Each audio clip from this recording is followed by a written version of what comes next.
Hi. Hey, Hello, how are you? good, thank Thanks. you. How How are are you? you? Good, good. Oh my god, it's crazy. You guys are like in sync. That's so cool. Wait, let me How's just. your morning been? It's been chaotic. We're trying to do like 5 a.m. Like every day now, but it's been chaotic because I'm like transitioning from work to like not working. So yeah, pretty hectic time in my life right now, not gonna lie, but it's still fun. It's hard. It's hard. Like we get up at like between like 2 a.m., 4 a.m. for work, and then we want to try and like on our 2 days off, try and keep like that same rhythm. So maybe like get up at like 5 or like 4:30. But yeah, sometimes it's so hard. That alarm goes off and you just like, nah, put it Yeah, away. we're just lucky though, but because of our job, it's like taught us to wake up early, and I've been waking up early since I like started working in high school. So I'm just like completely used to it now. No, I noticed you guys replied to text at like 6 Yeah. a.m. What are you doing at this time? It was so funny. Who was it? It was like a different creator. I like was responding to them, and I was funny. My brain's not registering because obviously we're at work and it's like 3 a.m. in the morning. So I'm like responding, and then they responded back like an hour later, going, "Oh my gosh, like what are you doing awake?" And I was like, "Oh, I just at work." It's just like, you know what I mean? It just doesn't register to you that like, yeah. I guess other people would normally be asleep because we're just so used to it by now. Mm, yeah, we're trying to get into that mindset. Maybe not 2 a.m., but Nah, like 5 a.m. is enough for me. nah, definitely. I think it's a good time. I think 5 a.m. So you kind of just up normally before the Yeah, and like the sun. sun rises, And then you yeah. can catch the sunrise, and then you kind of feel like, I think by the time you do a little bit of tasks or you're ready, it's kind of like that 7 a.m. or 6:30 even, and you're just really ready to kind of move through the day. Yeah. I agree. Well, thank you for joining us. Thank you for coming on. We're very excited to let the audience hear all about you. So very appreciate it. Yeah, so basically just like did you explain what it was about? Well, I guess so, but you can Yeah, explain just it. a quick summary again. Like this is just a podcast because I think we've been like asking people to be on it, but then we're like forgetting that we're not telling them like what we're doing, and they're just like, oh, okay, it's like a random podcast. But we just want to talk to creators and kind of like strip everything back as just like people because we know that sometimes content creation can be a little bit isolating, and it can be like hard to connect with people like in your day-to-day life because like when you're online it feels like everyone's doing content creation, but then when you're not online sometimes you feel like the only one in your circle doing it or whatever. So we just thought it'd be a nice idea to have like little quick conversations with other creators and listen in and just like bond over that, if that makes sense. Yeah, no, I love it. And I definitely relate to that as well, where like no one in my group, they're all like teachers, they're all like becoming doctors, and I'm just Yeah. doing my own thing, like still having fun. But yeah, no, completely relate to that. And it's like so hectic. Like being a content creator takes up just as much time as any other job, if not more. And I think a lot of people don't equate it to like other jobs, but it's definitely it Yeah, is. I think it's funny. It's like now that we're like, I guess, doing it a lot, it's really funny. You kind of hear it sometimes, like when you're like kind of thinking or on the fence of like doing social media, but that thing of like, oh, people still don't, even though it, like you said, it feels like everyone's doing it when you're doing it, but it's like majority of people aren't, and it still feels like, I guess everyone still doesn't take it as a real job, or that you're like doing something that like is just as difficult as, whether you're working 40 hours at a business, a law firm or hospital, whatever it is, just maybe like, I guess not as like serious to an extent as like a hospital, but you know what I mean? Like you're still working really hard. Yeah, no.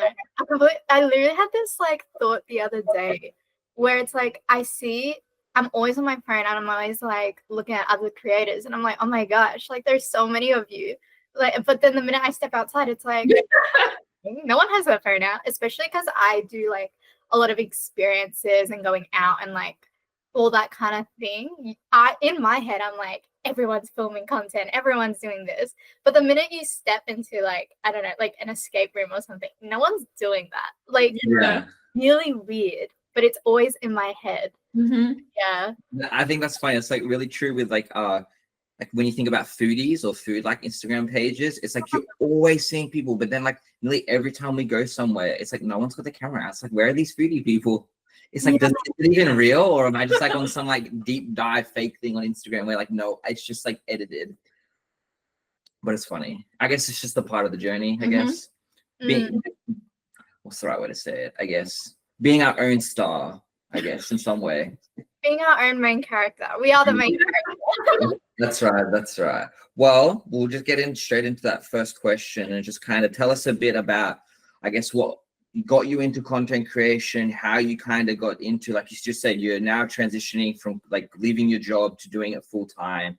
So kind of just what started the inspiration and then got you to where you are now. Yeah, for sure. So I started UGC specifically about 7 months ago, and it really came out of not knowing what to do out of uni. Like every other person who spends 30K on a degree and they're like, what now?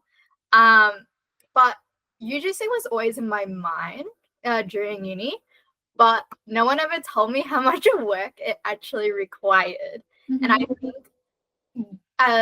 after uni, when I had the time to really dive in and stick my head into something, like UGC was the type of creation that I wanted to do because it was interacting with brands. I knew how to do product management. I already knew how to do brand management from my degree, but this was so much more, how do I say, like on me instead of me working for a brand per se. So yeah, I did UGC for 7 months. I didn't really know where it would lead, but now I initially started with fitness, fashion, and travel content, but now I'm solely sticking to travel experiences and really diving into more international travel as well. But it's kind of funny because from UGC, I was able to find my new job, which is remote, which will let me travel. And that's like working with an agency to do social media marketing. And if you told me that like 7 months ago that I would be able to travel and like do what I want in life, like I wouldn't think I would be where I am now, which was really cool. Yeah. I think that's really exciting. It's like showing how much can happen in such a small period. Even like when you first started, you like would have no idea that it would have happened, but then how much it can just kind of pile on top of and then get to where you are now. Yeah, and the big thing was there was like no expectations for like any part of my UGC journey. Like I kind of did it initially as like a hobby or a side hustle, but then I didn't think it would truly impact the person I am, like internally, but also the opportunities I would be able to like get in the future as well. So no, it was really cool. It's definitely like a big character development for the past 7 months. So yeah. I like that. I like what you said. I think that's really important. I think that's something that we've kind of learned. And then I think you can see actually, and what I guess somewhat separates certain UGC people from others is what you're saying is going into it with no expectation. I think that's actually what probably helped you kind of get the results that you wanted. Because I think the moment, I think when we first started to, we had a little bit of expectations on how it maybe kind of would go. And I think that kind of negatively impacted us. So then we had to kind of learn to kind of shift that. And I can see how maybe when we stepped into it, we didn't have any expectations like you did. It could have definitely probably helped just the flow. I think like anything in life, when you put an expectation on something and it doesn't kind of meet that expectation, it can kind of really set you backwards, unfortunately. I also find that a lot of people in our community are perfectionists. So it's like there's already like a plan in mind, or there's already like what we're talking about, expectations. And I think when you get into it, it can be so overwhelming. But I think once you start really getting past like that perfectionist mindset or trying to be the best even before you like do trial and error, like UGC is like a great place to be, a great place to find opportunities, not just with brands, but like outside of that as well. Like who you are, or like what you like, what you gravitate to. Yeah. How did you find it? I always find it interesting to hear. Everyone so far has always had like a different I guess intro to it? Did you just like stumble upon it, or did you hear it from a friend? So before I started doing it properly, I think I just saw it on social media and I was like, oh, this is cool. Like, I do it. And then that's when I realized it was like a lot more work than I thought it would be. But then at the beginning of last year, I did a university trip where we had to work for a client, and the whole thing was like using UGC. And I was like, oh, this is cool. Like, I've touched on this before, I know what it is. But to see it implemented in a brand and to see the types of UGC they did, I was like, I can do that. So I think that really inspired me and driven me to actually start. And because it was towards the end of my degree, I was like, I have time to commit to this now. Like, I can actually put my all into it now. So yeah, it's kind of funny how I recircled back to it after thinking like, oh, I won't do it again. I think that's really cool Yeah, that that you is. kind of really got that like behind the scenes insight of, I guess, because what were you studying? Marketing and management. Yeah. So that's really cool. You kind of got that, I guess, what the brands are kind of doing to finding creators and how it works and what they look for. So I guess it in some way could have been, like you said, that double confirmation of going, okay, this is something that can really work. This is something really cool. And then you felt connected to it. I think that would have been really interesting to experience, I guess, the brand's point of view. Because I guess that there's also a lot of creators that maybe don't get to experience that backside of from the brand's point of view. So that would have been, I guess, was there anything that I guess maybe stood out to you from that you kind of took into when you kind of took it more seriously? Or was it just overall that going, oh, this is something that really can work? I think I was driven by curiosity because when I was studying, it was very much like product development and like how to develop a brand. But then when you're on social media, everything's so personal and so like to the viewer and direct. So for me, I was curious about how to merge the two because you put millions of dollars into developing like a product. But at the end of the day, like if you don't feel any connection to it, it's like, what's the point? So I think like just wanting to experiment with how can I sell this product but make it personal, and that was a huge thing. On the side note, I did have a business before UGC. I was trying to start a fashion brand, and I found it so hard because there was no personal connection between my brand and like who I was making it for. So I think it also impacted how like it drew me to start UGC to get a better understanding of people. Because at the end of the day, when you're doing UGC, you're doing everything. Like you're doing the market research, you're like filming, you're interacting, you're engaging.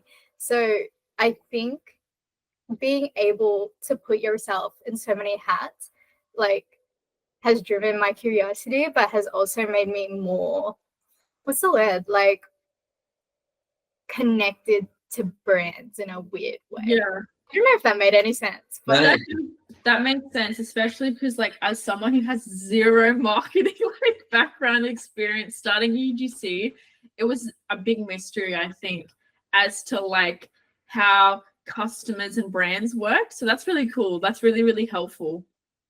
What do you think if you were to try and start that like brand or fashion thing now, do you think with all the experience that you have, and like you said, you weren't able to kind of in that situation connect with who you're making the clothes for, or do you think you'd be able to do it now with the information and knowledge that you have? Like, is that something that maybe you want to try and do down the road, or was it just kind of like a version of you then idea to like maybe not now? I think it's somewhat a pre-version of me, but a version that I always keep in my heart, because I know that I definitely want to start a business and I want to have more of a global impact in terms of like helping others in a more tangible but practical way. What it is, I don't know. That's a later issue for me. But I do think it did teach me a lot that has helped me with UGC, and then for future projects as well. That's exciting. That's exciting. I think it's nice when you kind of at least it's helped you understand that passion for wanting to create, like you said, whether it's a movement or help people in some way, you know, that's like always kind of burning inside and it has not left. So at least you're kind of gaining all those tools along the way to then eventually finding that idea that comes to you, that then you can create whatever that may be. So that's exciting. We're looking forward to seeing whatever that may be, whenever that may be. Great to have you here. We'll have to see how close to the future, because your girl has a lot of plans in mind. On the topic of fashion, if your personality was a fashion trend, what would it be? Oh my god, I was literally contemplating this for so long, because I was like, I'm so chaotic. Like, I don't know what like fashion trends chaotic, but I feel like on the inside and like when I'm at home, I'm very minimal, like minimalism, like that trend. But on the outside, I wanted to say camp, but I feel like that'd be controversial. Like loud, it's exciting, it's unique. But I'm also like, oh, I don't know if I can say that. Like, I like that. I like that. I think that's a good answer. 'Cause, yeah, it's kind of like you. I think like you're saying, your personality. You know, you got good energy, high vibes. You're like, you know, everyone kind of like is drawn towards you. So you know, it's kind of like you know, when someone wears camp, you kind of like really notice it or it sticks out. So I think that's a good answer. Yeah, I know there was like that whole controversy when I think it was like the Met Gala. The theme was camp, and no one like showed up to the theme. And I was like, oh, is camp controversial now? Like, can we say it? Like, can we say we're camp? But we'll see. I think it's hard to pull off well. I think that's what it is. I think people get too scared to do it, and they think they'll do it bad.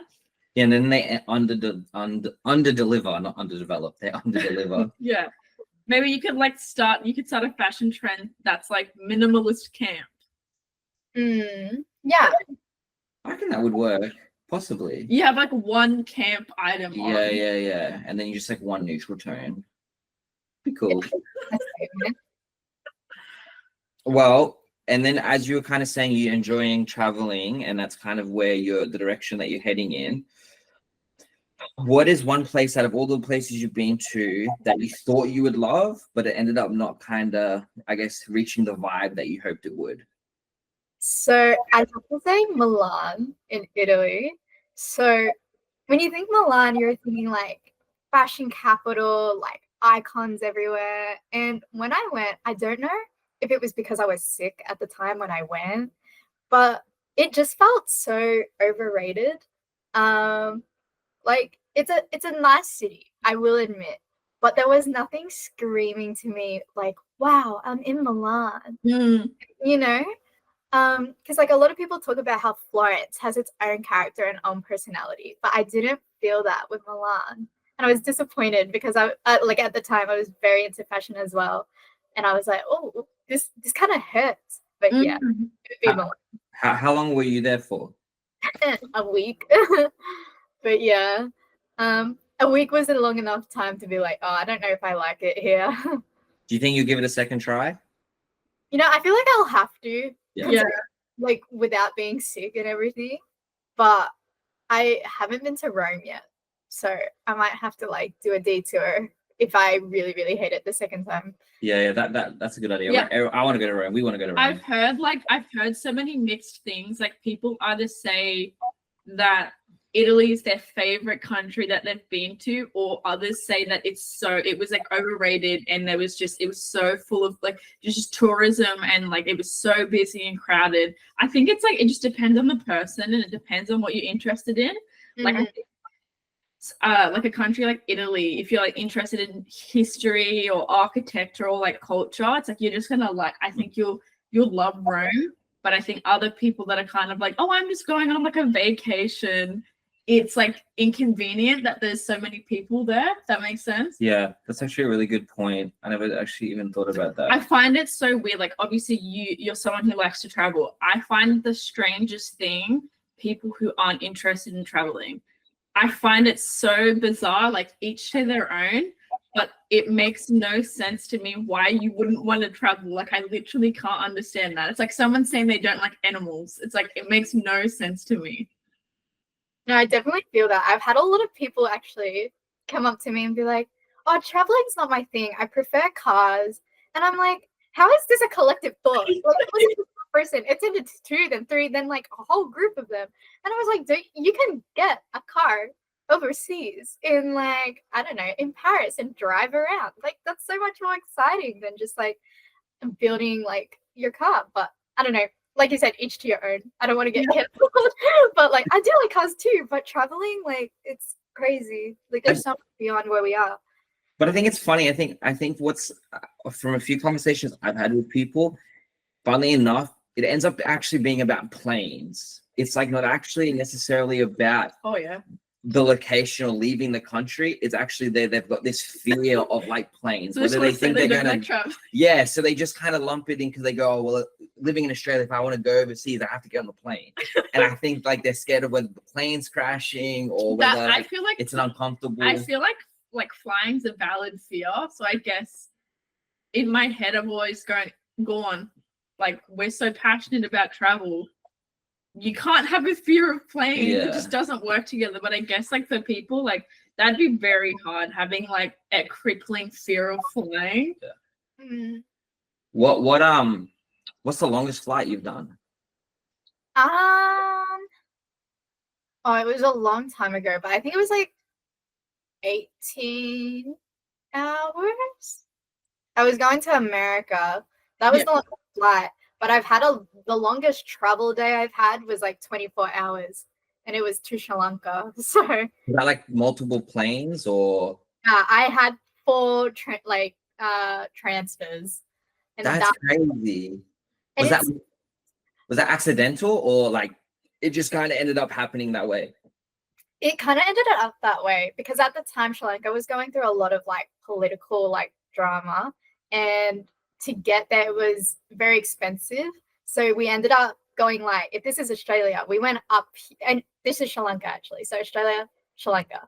We went like up this way, down this way, up this way, Oh. this way, and then go up there. And I was like, if it's the best way and the cheapest way, I'll take it. But that was a long, like 24 hours. Yeah, that's crazy. I could not imagine that. That was like when we were looking at the flights to Japan, where like the one we ended up getting was like to Cairns and then to Japan, but there was one and it was like to Perth, then up to what yeah, it was like whatever's like up. It's like not Japan. You know how you Japan, South Korea, Vietnam. It's like underneath. It's like in that region underneath, like across from Vietnam. Not Bali. What was it? Like a Singapore or something or whatever. Somewhere in that region there, and then it flew to Japan. So it was like a 3-stop layover. But instead of just going straight up, yeah, you went that way, then that way. It was just like, what is even the point of that? It's like you feel like you would be wasting more fuel, like plane fuel. Yeah, but I guess it's to do with like, I don't know, filling up flights and like whatever's actually working best for the airport, like the plane companies. If you had to pick a country to live in for the rest of your life, what would you pick? I would pick Germany. I'll say that with more confidence if I'm going to live the rest of my life. Germany. Like the architecture and culture is so beautiful. And even though there are stereotypes of like them being very hard-headed and very like to the point and like very perfect, like the people there are so lovely. And they're honestly like the kind of strangers you can talk to. Yeah. Yeah. My cousin's German, so I guess my auntie's German, and she was saying the same thing. It was really funny. She was saying like they're like really nice over there. It's like I guess unfortunately, you know, there's like whatever stereotypes or whatever, but they are really, really friendly. They're really always open to like talk or help you out. And it's like apparently just like really nice. It's funny. German, I feel like, is like really slept on. So it's cool to hear you kind of say like I would move to Germany. Yeah, we're like tossing up like next year we're like debating whether we're just like going to go over to Europe and like bounce around a bit and try to find like work or do whatever, or like move abroad for a bit. And we were like thinking about us staying in Germany, and then someone recommended Austria to us instead and said that Austria was that they think we'd like Austria more than Germany. Have you been to Austria? I went to Salzburg for like a day. So I'll say I went to Austria, but it's it's very it's if you like the quiet, like it's very nice as well. But like the nature and the culture there is so beautiful. I reckon you like Austria as well. But yeah, it's the perfect blend of like Europe and like being well, it is Europe, Yeah. but just like I don't know, Europe and Studio Ghibli vibes is Oh. the best way I could Oh, describe. I like that. That sounds really Yeah. good. That sounds good. So I think I'm like, how many countries have you been to?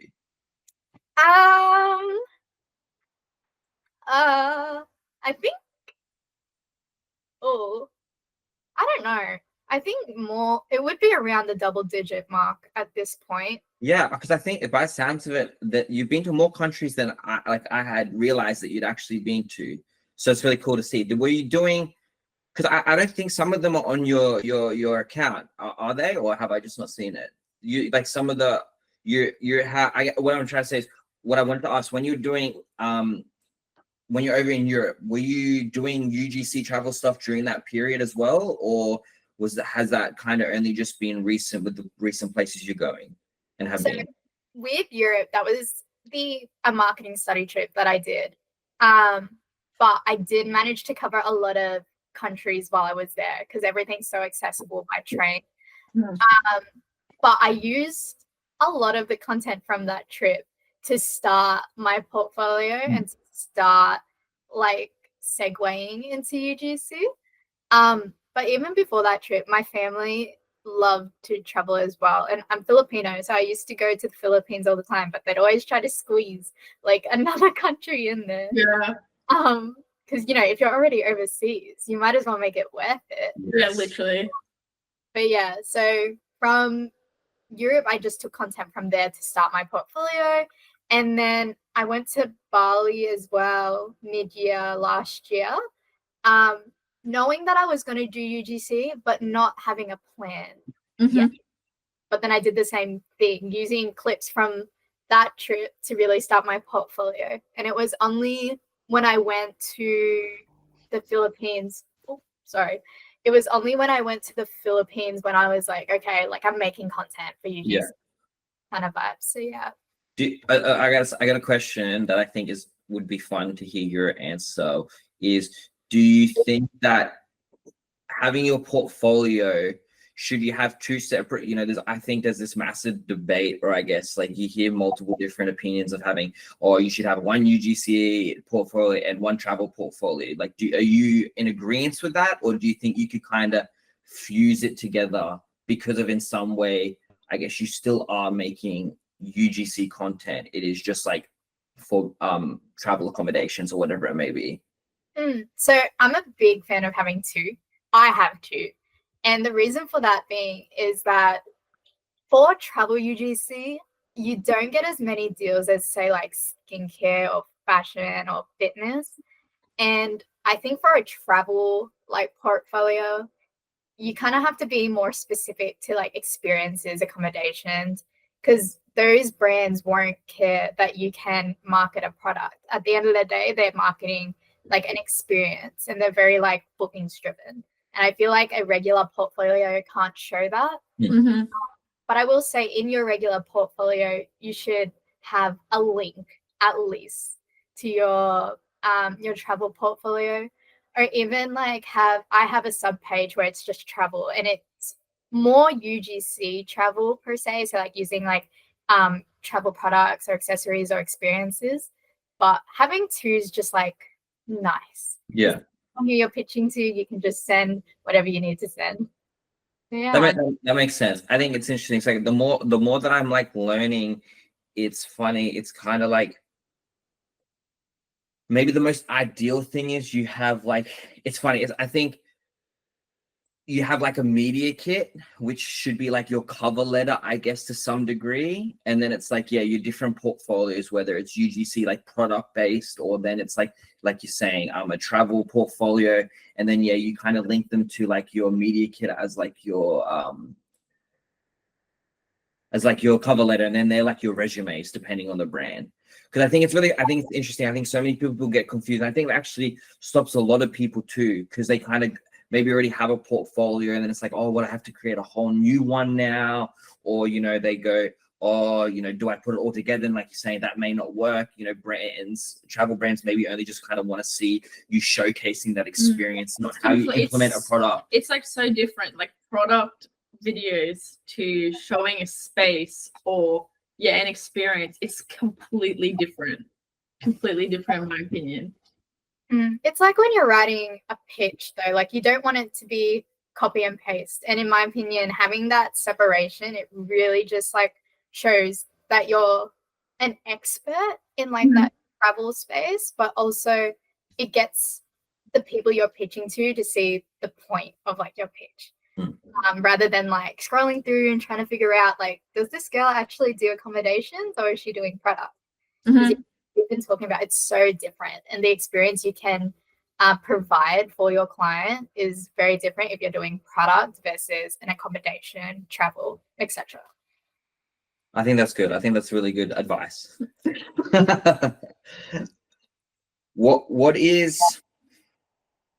Do you have like an embarrassing like crazy? Yeah. I feel like a crazy, funny, or embarrassing, whatever like word you want to kind of place in there, like whether it's at the airport or at a train or a bus. Like, have you going to all the different countries? Have you experienced something like that? Not really embarrassing, more scary. And it was at a boat dock. So for a little bit of context, when you go, I was in Hong Kong and I wanted to get to Macau, but they treat it as if you're at an airport. So you have to provide like your passport and everything. We were coming back from Macau and we were doing bag inspections, and no one got a bag check. No one got pat down. And then suddenly I feel like someone grabbing my arm, and no one was like, it wasn't my friend that I traveled with. It was like a security guard. And they were like, come with us. And I was like, what did I do? There's nothing in my bag. And when you see a cop like on the road and you're like, oh my God, is my seatbelt on? Like, it's like, okay. That was me in my head. I was like, did I bring drugs over? Like, do I have anything on me? But yeah, they brought me into like a private investigator room, and there was 2 of them. And they were kind of like looking me up and down. They were like, but the English was very broken, but I kind of got the gist where it was like, we just need to check your bags. We need to give you a pat down. Like, they asked me a bunch of random questions. And I was like, what did I do? Am I going to be stuck here? And I was like, do I know any phone numbers in my head? I was hella paranoid. But then like towards the end, they started like just smiling and like having a nice chat. And I was like, you do know you just like interrogated me hardcore 2 seconds ago, right? What happened? But yeah, they were just like, this is like a regular inspection and you happen to be the one that we wanted to pick out. I was like, okay. And they said, you're free to go. And I left. And I was like, but I kid you not, I was shaking. I was like, what did I do? That's crazy. That would have been so scary. Yeah. And because it was like, not mainland China, but like sort of like on the border, that was new territory for me. I was very confused. I was like, can I speak back to them? Can I like get my rights written out? I don't know. I've watched too many movies where people I don't know what I did, but that's not gonna be me. That's crazy. Like, did you see them like pull up anybody else like after you when you got released, or was just like you? No. To be honest, I was so keen to get out. I was like, if I walk fast enough, they're not gonna pull me back again. Like that's so scary. That's definitely like very, I guess, like confronting. It reminds me of like when you're like driving and you see like you said, like the police, like the breathalyzer van, and you're just driving and no one's been pulled in yet, and you're like, please don't pull me in, please let me pull me in, like I gotta go somewhere. And then they like just randomly jump out in front, pull you in, and then you start questioning, oh my God, have I been drinking? No, I haven't been drinking. Oh my God, what if they think I've done something? It's just like, it's so awkward when it feels like you're like the only one being like targeted or whatever. It's really weird. Especially, I could not imagine a foreign country. Yeah, I remember like I was at an Australian airport and I was literally, it was a school trip and we were going to like Sydney, I think. And we were just going to like the domestic, like when you put your bag in the little tray and you go walk through like the thing, and the guy like he like took me and he was like, we have to do like bomb threat checks. And I was like, but only took me, and he was so rude. So obviously they're like practicing or what, I don't know. Like they have to do one every hour or something. But like he was so rude.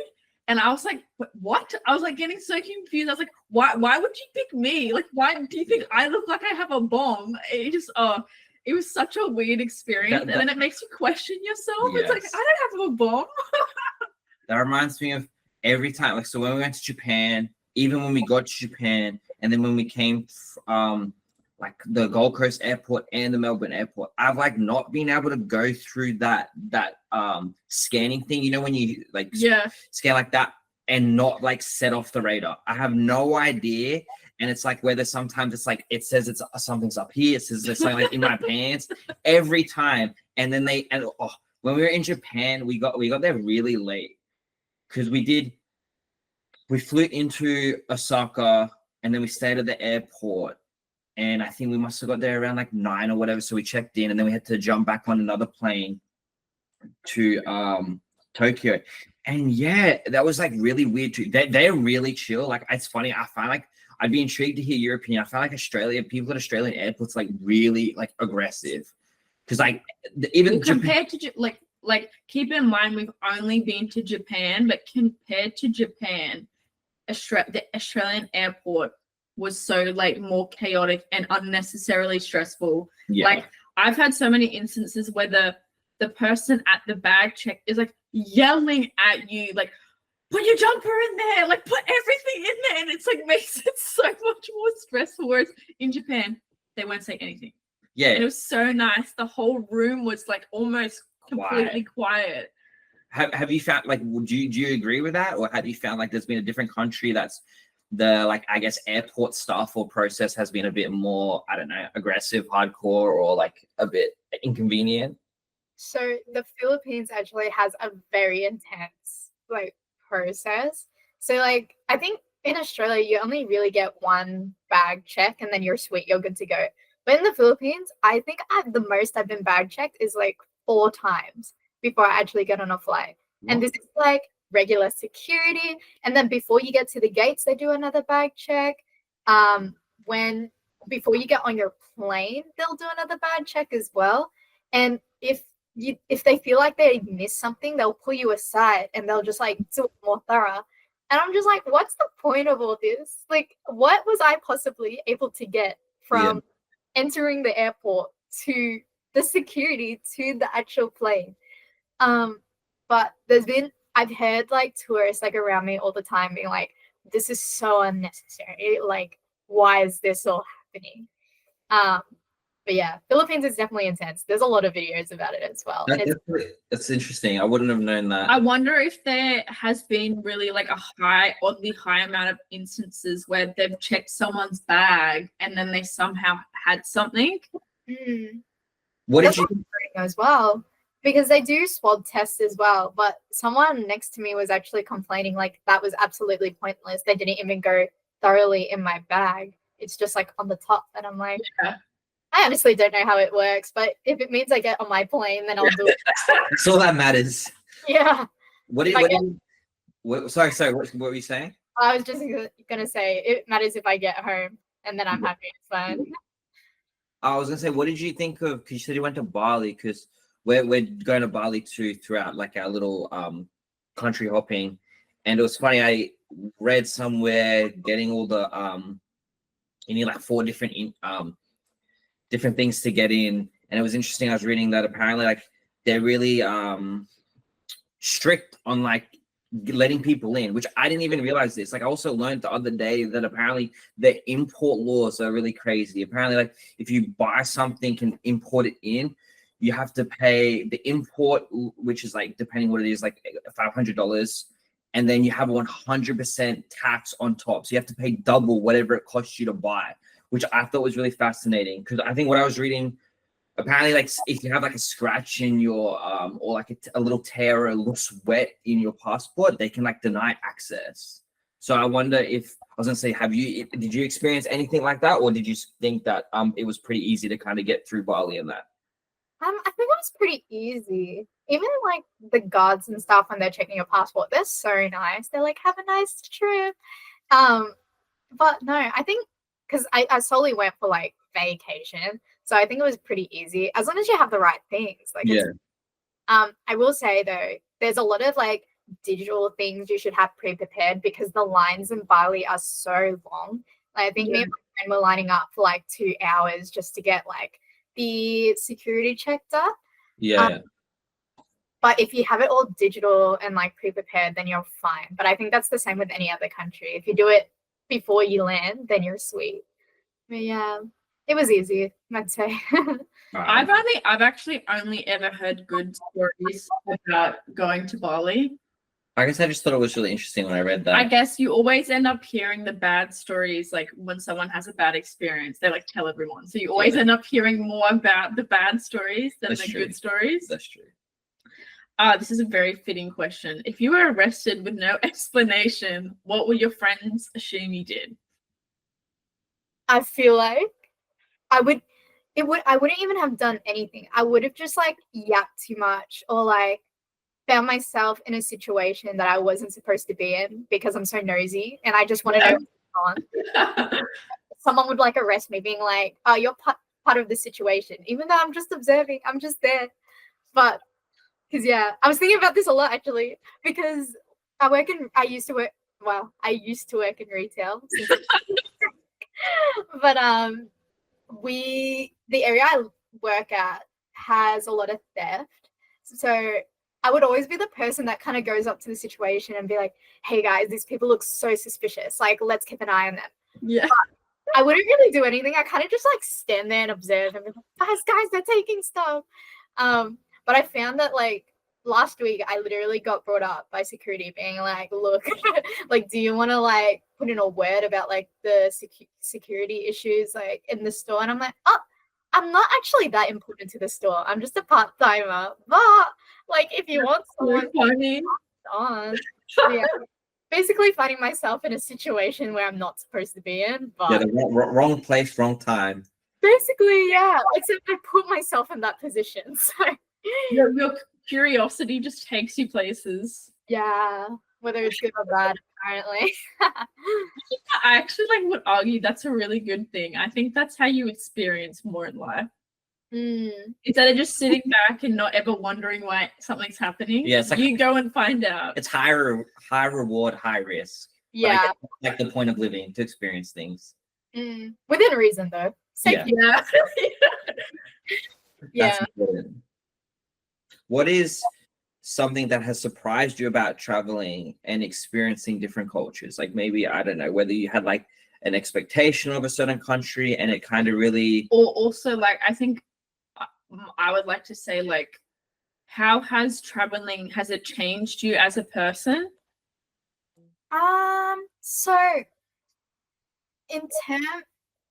So before Europe, I found that there was like, or even Bali, there was a lot of stereotypes I kind of had in my head. And I think like we can't ignore that. I think people are inbuilt with stereotypes and we're fed stereotypes.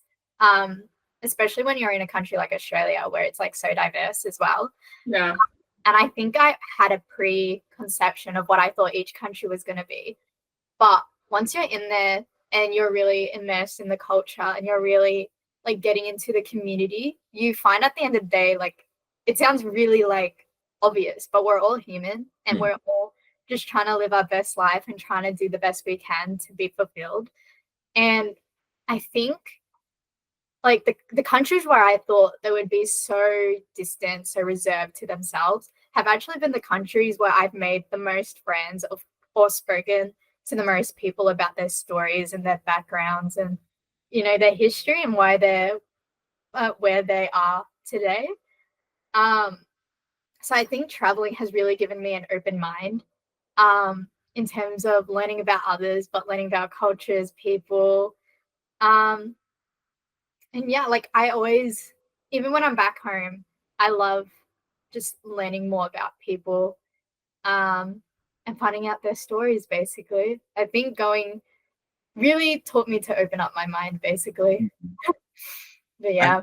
I think that's the most beautiful thing actually about traveling. Really, I think like you said, I think everyone who travels should try to dedicate some time to really, like what you said, immerse themselves in the culture. I think if you can give yourself at least, whether it's just a day, to really try and interact with people that are living there, or partake in an activity that maybe is not in where your home country is. I think it does, like you said, it really helps you realize that we're all just the same. We're all just trying to be happy, and it can really, whether you have those stereotypes. Like I know that's something that I'm really excited to, like, for us to go to Bali, because like my mom just like shits on Bali. Like Yeah. it's like such a thing of like, where Bali used to be like super, everyone was like getting drunk or dying, or like, when she was young, because that's where it was like really massive, what's it called? Schoolies, but it's like not really like that anymore. Like I know, to me, a lot of people that I know that are in Bali, it's like become a really massive like fitness industry space, as well as just like entrepreneurs, slow down retreat type style from that like really heavy party vibe. But it's like, I guess like you're saying, that stereotype, and because she's never been there, she's like stuck on that stereotype. It's so bad. It's like the same as my parents. My parents have like never traveled, don't really want to travel. And it's like it's an interesting thing in a country like Australia, where I think a lot of people are fed information through the news. It's all bad news, especially with like Bali. All you hear is schoolies. Like that's like, I remember growing up as a kid and I didn't even know where Australia was, and I knew nothing about the world. I had just heard Bali and schoolies, and I'm pretty sure it's only like a part of Bali where they have schoolies, and it's like schoolies is literally everywhere else in the world. But as soon as the news like hears one thing, just wants to, like, I don't know what's the word, where it's like it's trying to like make you scared of doing things, if that makes sense. Yeah, to paint a bad picture, kind of like control you to some degree, I guess. Yeah, not to get, I don't want to get political, but that's what No, I completely agree. And the thing is, like, no matter where you visit, it's so small to what the actual country is. Like Bali is not Indonesia, and a lot of people only go to Bali, but they don't realize how much of Indonesia there really is, and how much more culture there is to experience. And I definitely agree. Even you don't even have to go to the middle of nowhere and be like, be a part of the community. It could literally just taking the time to hear about like how the person who's making your coffee's day is. You know, they have a home, they have family, they have a past. Like if you take a genuine interest in even one person's like background or story, like that can provide some insight into the type of culture that you're really visiting. But yeah, just on Bali as well. Bali was the first time that I really saw the unity of community. I think because they I don't know what religion they practice, but every morning whenever we went out, they would always say their prayers. They all have statues in front of their homes as well. And to see everyone get up at the same time in the morning and to practice their prayers, to give their offerings, like that sense of unity and community is something so strong that I've never experienced. And it kind of has a little sentiment to your heart as well. Because I think in Australia, we are so like on the go, trying to like, you know, we all have our own thing in our mind, and we have our smaller communities, but you don't really see it in a day-to-day practice. So seeing it like out in the community when you're just walking down the street for your morning walk, like that's beautiful. And I think that's one of the things that really touch my heart. Whenever I go to another country, I'll see like what really brings the community together and what really strengthens the connection between themselves.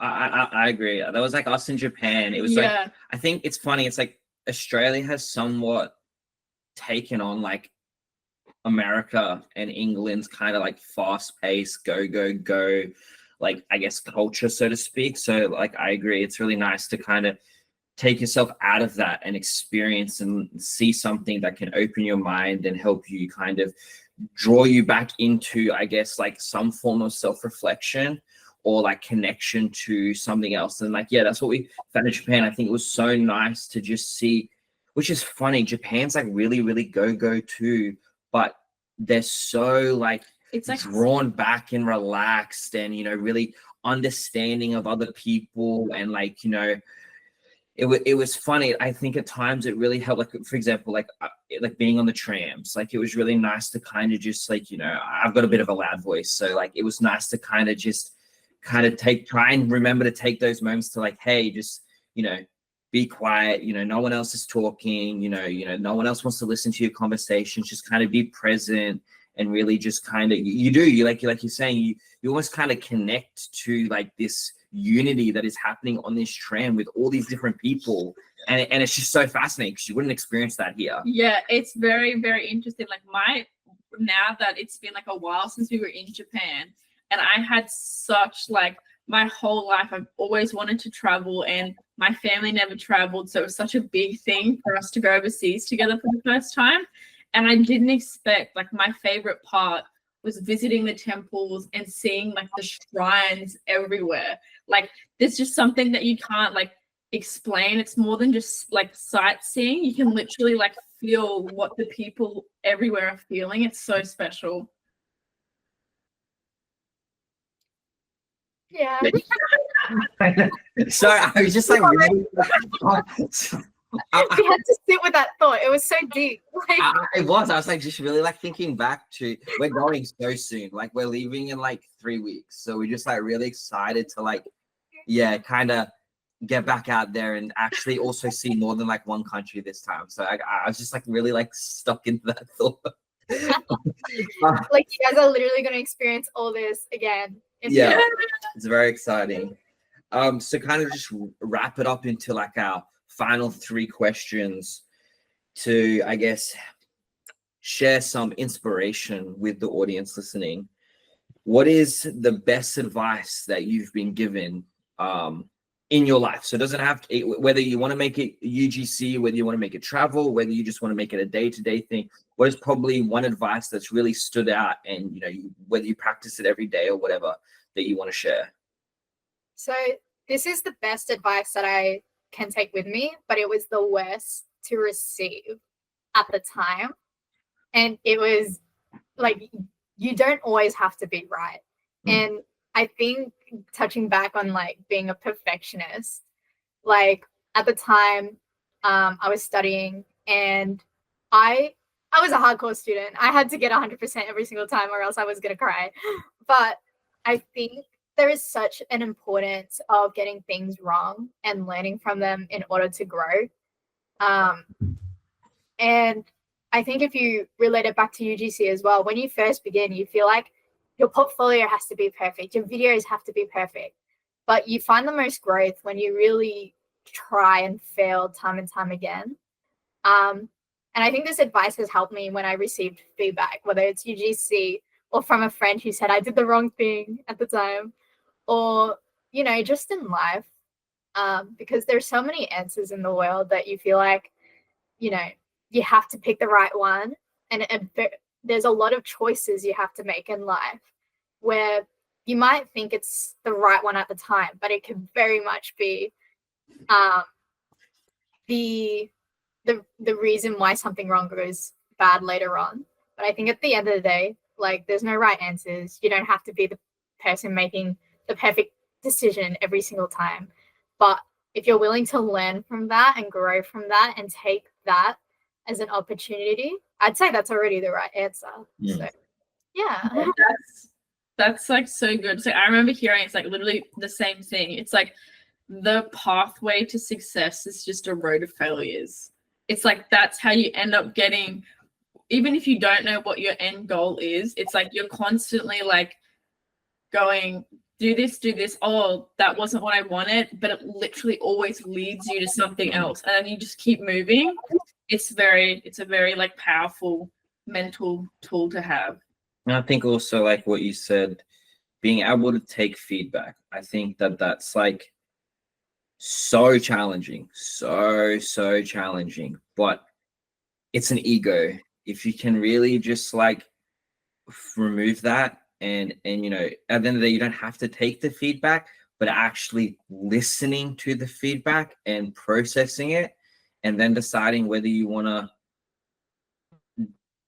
like apply it or not apply it, or apply half of it, whatever it may be, I think is really, really important. It can be so hard though, but I think that's a really good advice as well. Yeah, because I think like taking on feedback means you have to acknowledge that you were wrong or what you did like wasn't the best thing to do. And I think that's like hard for a lot of people to be able to sit with themselves and go, I did that wrong, but that's actually okay. And then not beat themselves up over it, or not go, I'm going to quit. This is too hard. I hate this.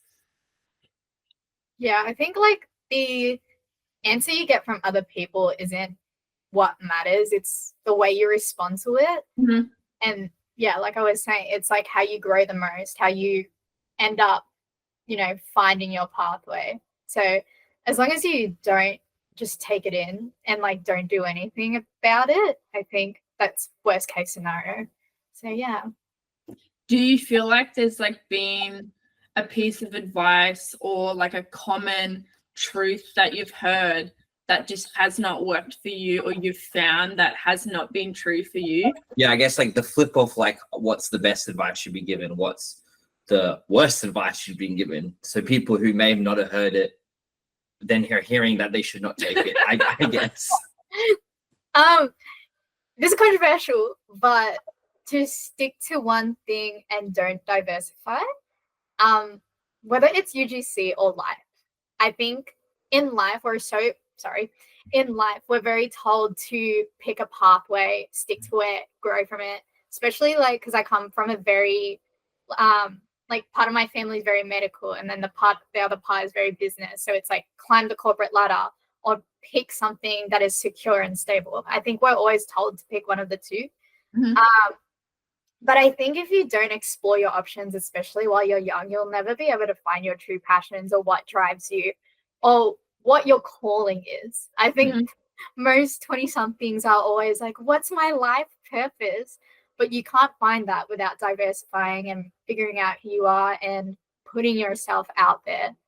And I think experimenting, again, leading back to growth, is so important to find who you are, who your character is. And, you know, I think me, like 2 years ago, I wouldn't even think I'd be traveling as much as I am now.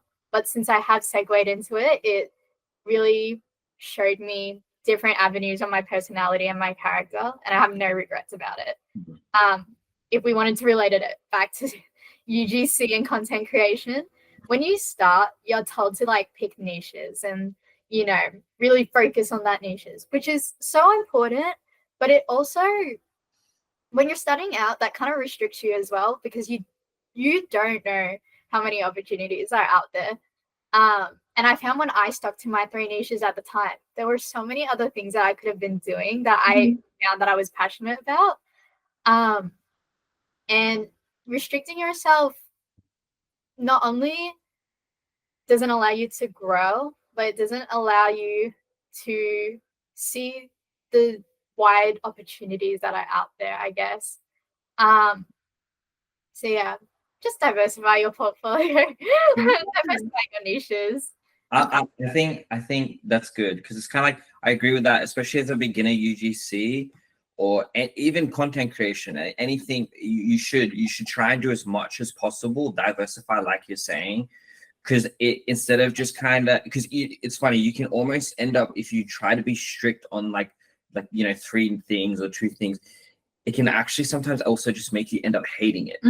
Where it's like, if you kind of do a bit of everything, dabble in things, see what you like, see where your passion still ends up lying, and then focusing on it. I was listening to a podcast, and I really liked what he said. He was like, it's a side hustle. You're using it as an experiment to see if you like it, learn from it. So he's like, for example, he did a side hustle where he was like, I don't know if it was like a lemonade stand or whatever it may be, but he's like, instead of just going, oh, this is my side hustle, I'm gonna make it work, put all my eggs in the basket, and then all of a sudden it goes to hell and it doesn't work. He goes, I'm just putting a 6-month deadline on it. I do it for 6 months, learn everything that I can learn, see if I really like it, see what comes out of it, you know, and then I close shop and I've learnt stuff. I've then gone, okay, well, I like this aspect of it. I didn't like this aspect, or no, you know what, I really did like it. So I'm going to keep applying it, or, you know, now I'm going to take those skills and apply it to something else.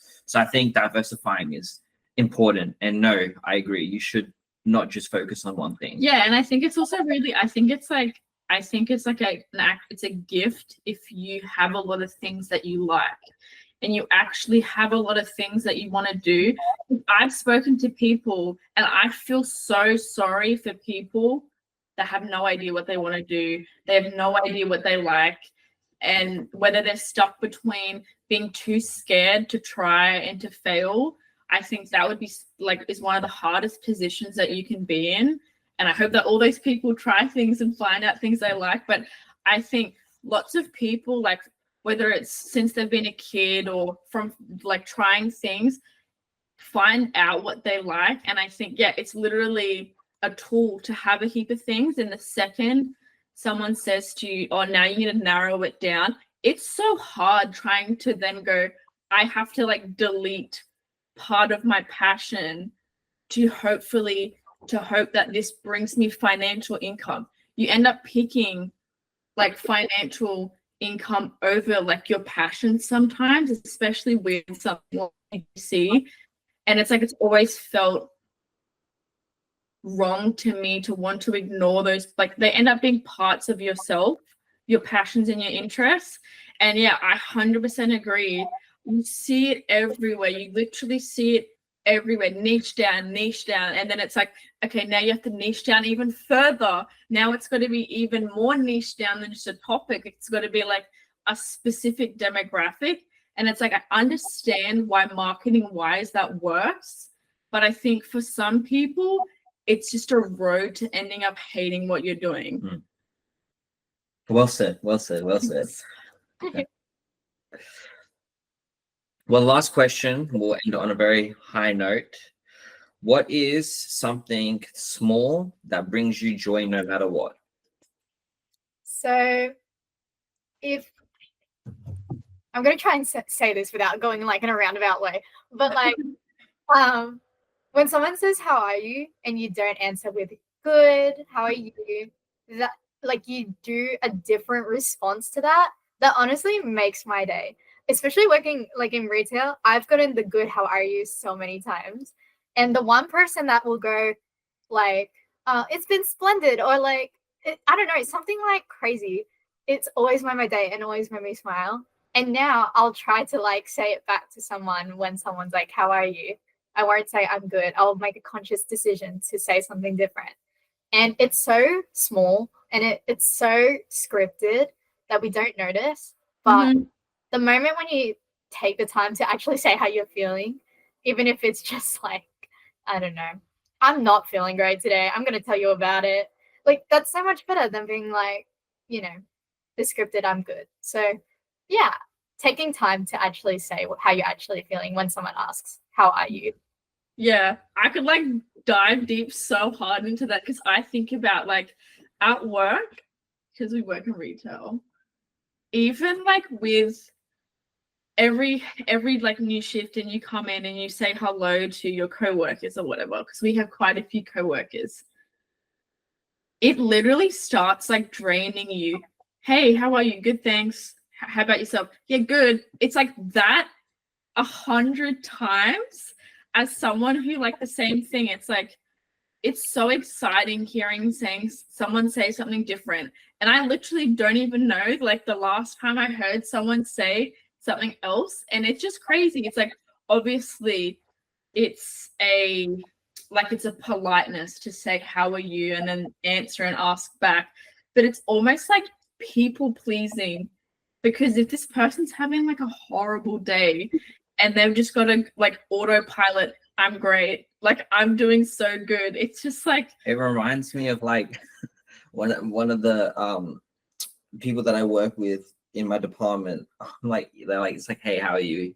It's like, yeah, good, thanks. And then it's like, I don't know, 2 hours down the day, they're like telling me like this insane thing that happened like after they finished work, and like how they've had like the shittest afternoon. they don't even want to be here today. And it's just like, well, so why are you good then? It's like what do you mean you're good? It's like you're obviously not like having the best time. It's like, well, why did you feel the need to say to me, yeah, you're good? You could just say like, I'm average. So I agree. I always try to like kind of somewhat avoid those like that situation, but like I guess sometimes it's hard in a workplace. So like I guess I kind of try my best not to say good or bad. I just try and say like, I don't know, something interesting, like whether I'll say I'm really tired, or it's like, oh, I'm looking forward to my tea break, I'm hungry. Like, you know, just try and like spice it up a bit. It is funny, like you said, people, it's so scripted, it's so fascinating, especially in retail. But even like even like in real life though, even like, you know, it's like you said, it's funny. I guess what I'm trying to get is I understand what you're saying, and I think it's really nice to hear you kind of saying something that brings you joy is like hearing someone being honest, I guess, and not scripted. Because it's even on social media, like you say, oh, hey, how's things going?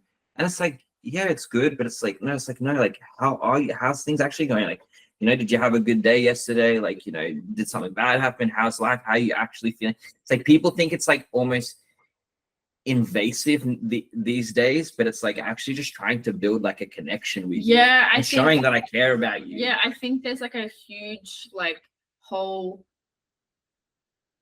I feel like a lot of like psychology terms became like popularized, like trauma dumping, and I think that ended up scaring people from feeling like they can complain about anything to somebody else, and being afraid that it would scare someone away and make them think that they're a really negative person.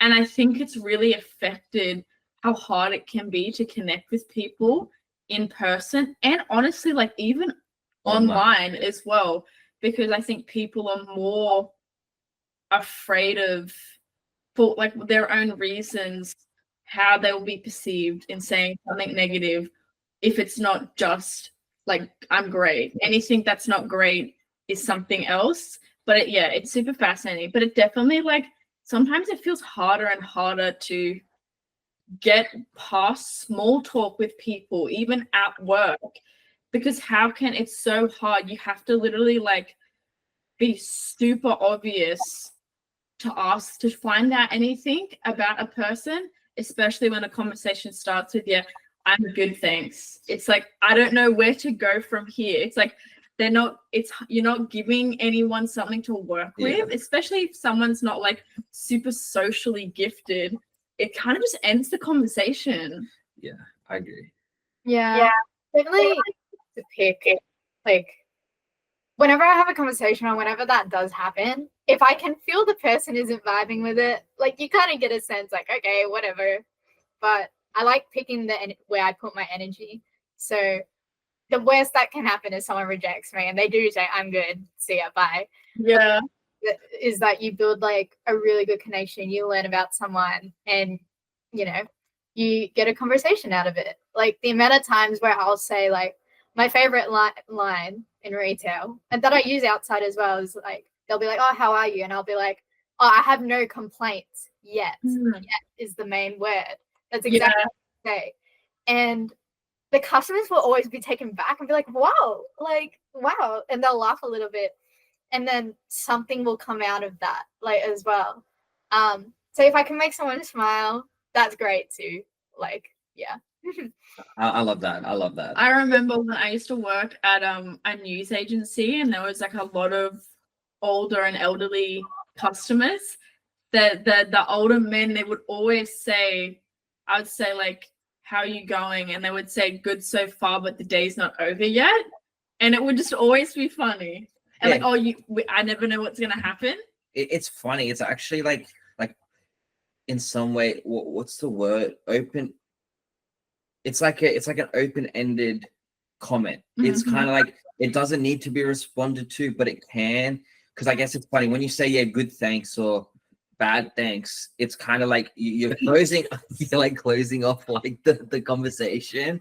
So I think it's cool. I think it's smart. It's like trying to find unique ways to, you know, kind of leave that open-ended question. And like you said, things are so scripted these days that it kind of does take people back, and whether it makes them smile, makes them laugh, or they then feel like they can be invested in the conversation. I think it's Yeah. nice. Yeah, this is like giving me the motivation to like next time I go into work to just like try to get something more out of someone, try to word it differently, or be like, oh, how was your weekend? What'd you do yesterday? I'm glad because we're all people at the end of the day, and we're all, even though we're all doing different things, we're all in the same boat. We're just trying to like thrive and survive. Mhm.